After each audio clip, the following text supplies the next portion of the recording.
მოგესალმებით ეთერშია სტასუტევის საინფორმაციო გამოშვება დღის მთავარ სიახლეებს მარია მელიავა გაგაცნობთ.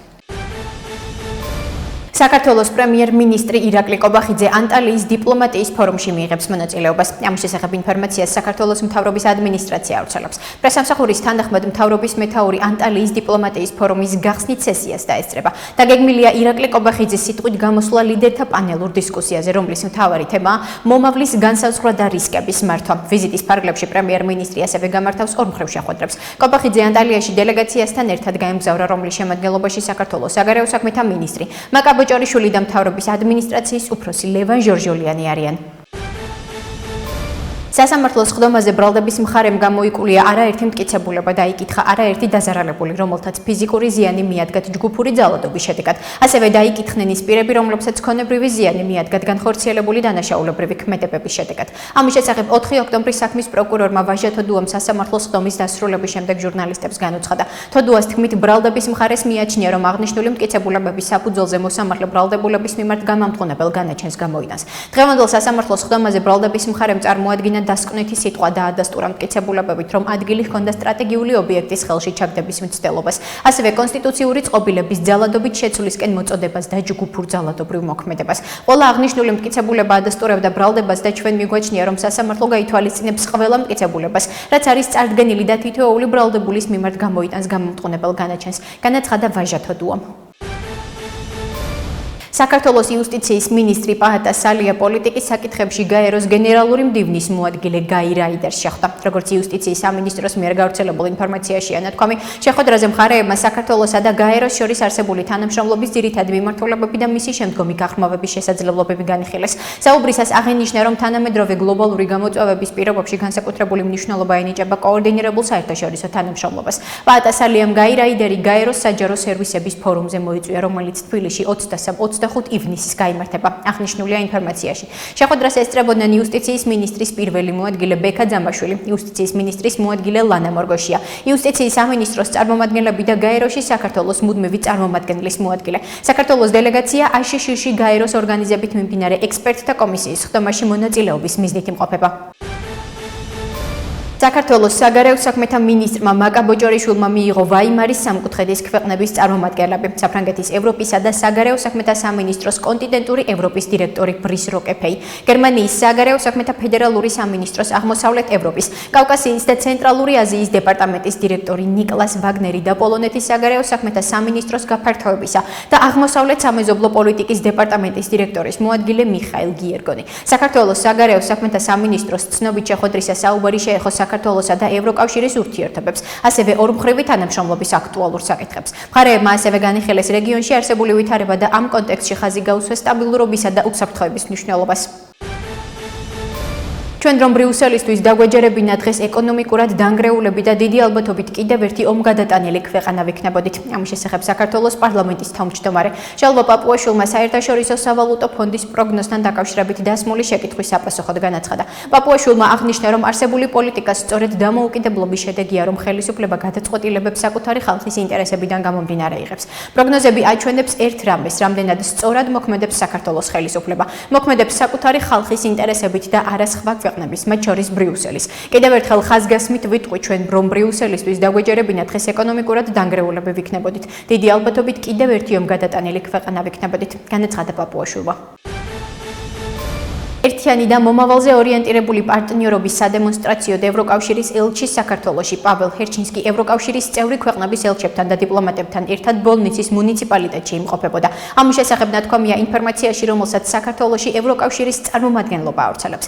ევროპის გუნდის ვიზიტი მიზნად ისახავდა საქართველოს რეგიონული განვითარების, ეკონომიკური კეთილდღეობისა და დემოკრატიული სიცოცხლის უნარიანობის მტკიცე მხარდაჭერას და ამ მიზნის კიდევ ერთხელ დადასტურებას. დიპლომატები ასევე შეხვდნენ ადგილობრივ მეწარმეებს და გაეცნენ თუ როგორ აძლიერებს ევროკავშირის მიერ მხარდაჭერილი ინიციატივები მცირე ბიზნესს, ქმნის სამუშაო ადგილებს და ხელს უწყობს მდგრად ეკონომიკურ ზრდას ადგილობრივ დონეზე. ვიზიტმა კიდევ ერთხელ დაადასტურა, რომ ევროპული პარტნიორობა არ არის აბსტრაქტული.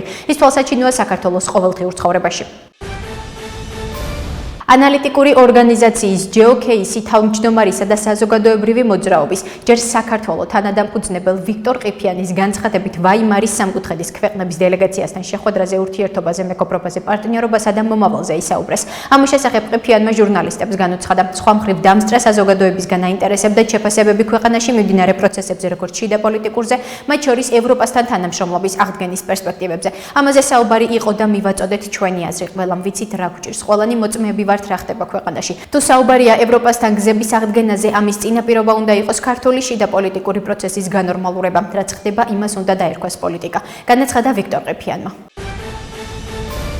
საქართველოს პრემიერ-მინისტრის გადაწყვეტილებით საქართველოს სტატისტიკის ეროვნული სამსახურის აღმასრულებელ დირექტორად გოგიტა თოდრაძე ახალი ვადით დაინიშნა. როგორც ცნობილია, თოდრაძე აღნიშნულ პოზიციაზე კონკურსის წესით შეირჩა. საკონკურსო პროცესი ჩაატარა საქართველოს მთავრობის 2026 წლის 16 მარტის 100-ათე დადგენილებით შექმნილმა კომისიამ, რომელმაც კანდიდატების შეფასების შედეგად გოგიტა თოდრაძე შეარჩია და მისი კანდიდატურა პრემიერ-მინისტრს დასანიშნად წარუდგინა. თოდრაძე საკსტატის აღმასრულებელი დირექტორის თანამდებობას 2018 წლიდან იკავებს. მას მიღებული აქვს უმაღლესი განათლება ივანე ჯავახიშვილის სახელობის თბილისის სახელმწიფო უნივერსიტეტში ეკონომიკის და სამართლის მიმართულებით. 2006 წლიდან ფლობს ეკონომიკის აკადემიური დოქტორის ხარისხს. საკსტატის აღმასრულებელი დირექტორი საქართველოს პრემიერ-მინისტრის მიერ 4 წლის ვადით ინიშნება. გოგიტა თოდრაძე ახალი ვადით უფლებამოსილების შესრულებას 2026 წლის 3 მაისიდან შეუდგება. აღნიშნულია ინფორმაციაში.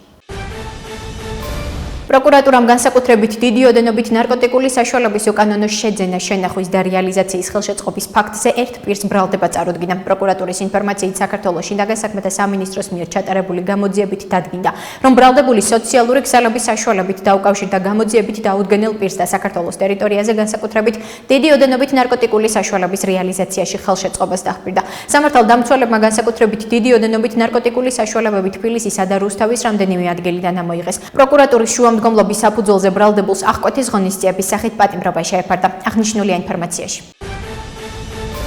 საქართველოს განათლების, მეცნიერებისა და ახალგაზრდობის სამინისტროს გადაწყვეტილებით 2026 წლიდან მასწავლებლებსა და მასწავლებლობის მსურველებს უფლება აქვთ. ნაცვლად ერთი საგნის გამოცდისა ერთდროულად დარეგისტრირდნენ და ჩააბარონ არაუმეტეს 3 საგნის გამოცდა და აგრეთვე უფროსი სპეციალური მასწავლებლისა და საბაზო პროფესიული უნარების გამოცდები. ამის შესახებ ინფორმაციას განათლების სამინისტრო ავრცელებს. კანდიდატებმა უნდა გაითვალისწინონ, რომ ვერ აირჩევენ იმ საგნებს, რომელთა ტესტური დავალების შინაარსი იდენტურია, მათ შორის თუ საგნის ტესტური დავალება ნათარგმნია უცხოურ ენაზე. ნათქვამია ინფორმაციაში.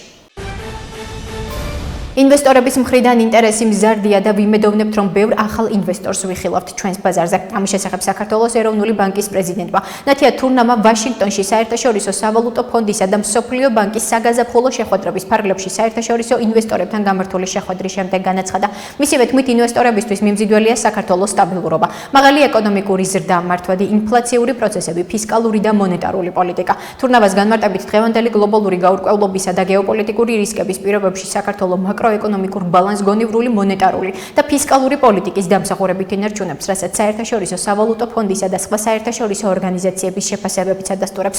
თურნამამ ასევე ხაზი გაუსვა, რომ ბოლო პერიოდში განსაკუთრებული ინტერესია საფინანსო სექტორის მიმართ, რაც საქართველოს საბანკო სისტემის სიმტკიცესა და განვითარების პოტენციალზე მიუთითებს.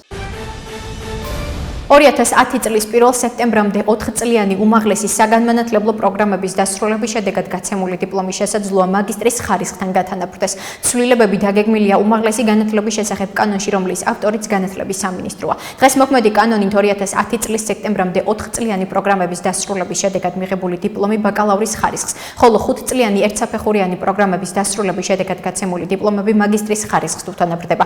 კანონპროექტის ავტორების შეფასებით ეს ქმნის უთანასწორო მდგომარეობას, რაც ცვლილებების მიღების შემთხვევაში გამოსწორდება. ასევე 2010 წლის სექტემბრამდე აკრედიტაციის გარეშე გაცემული დიპლომების აღიარება მარტივდება. კანონპროექტი ასევე ეხება იმ პირებს, რომლებმაც 2010 წლის სექტემბრამდე სწავლა დაასრულეს ისეთ უმაღლეს საგანმანათლებლო დაწესებულებებში, რომლებმაც დაკარგეს ან ვერ გაიარეს აკრედიტაცია. ცვლილებების მიხედვით მათი განათლების აღიარება შესაძლებელი გახდება სასამართლოს ჩარევის გარეშე. აღნიშნულია კანონპროექტში.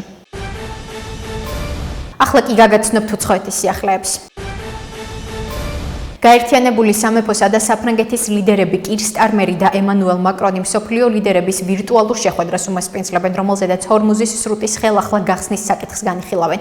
გაერთიანებული სამეფოს პრემიერ-მინისტრის ოფისის მიერ გავრცელებულ განცხადებაში აღნიშნულია, რომ მსოფლიო ლიდერები სრუტის ხელახლა გასახსნელად საერთაშორისო მისიას შექმნიან. დღევანდელ შეხვედრაზე 40-მდე ქვეყნის ლიდერები განიხილავენ ირანთან ცეცხლის შეწყვეტის მყიფე შეთანხმების მხარდაჭერას და სრუტეში საზღვაო მარშრუტების ხელახლა გახსნისა და უსაფრთხოების საკითხებს. კირ სტარმერი, რომელიც სამით საფრანგეთის პრეზიდენტ ემანუელ მაკრონთან ერთად უმასპინძლებს პარიზში ჩავა. უკრაინაზე რუსეთის მასშტაბური თავდასხმის დროს ერთ-ერთმა დრონმა რუმინეთის საჰაერო სივრცე დაარღვია. მედიის ინფორმაციით ამის შესახებ რუმინეთის თავდაცვის სამინისტრომ განაცხადა. უწყების ცნობით უკრაინაში კერძოდ საზღვრის მახლობლად რუსეთის მიერ სამოქალაქო და ინფრასტრუქტურულ ობიექტებზე თავდასხმის დროს რუმინეთის საჰაერო თავდაცვის სისტემებმა სასაზღვრო ზონაში ორი საჰაერო სამიზნე დააფიქსირეს და ერთ-ერთი მათგანი რუმინეთის საჰაერო სივრცეში შევიდა. რუმინეთის თავდაცვის სამინისტროში აცხადებენ, რომ რადიოლოკაციური სიგნალი ტულჩეის ოლქში სოფელ ჩილია ვეჩედან სამხრეთ-აღმოსავლეთით 16 კილომეტრში დაუსახლებელ ტერიტორიაზე დაიკარგა. რუმინელი სამხედრო მოსამსახურეები აღნიშნულ ტერიტორიაზე სამძებრო ოპერაციას განახორციელებენ. სამინისტრომ რუსეთის ქმედებები დაგმო და განაცხადა, რომ ეს საფრთხეს უქმნის რეგიონულ უსაფრთხოებას და საერთაშორისო სამართლის სერიოზულ დარღვევას წარმოადგენს.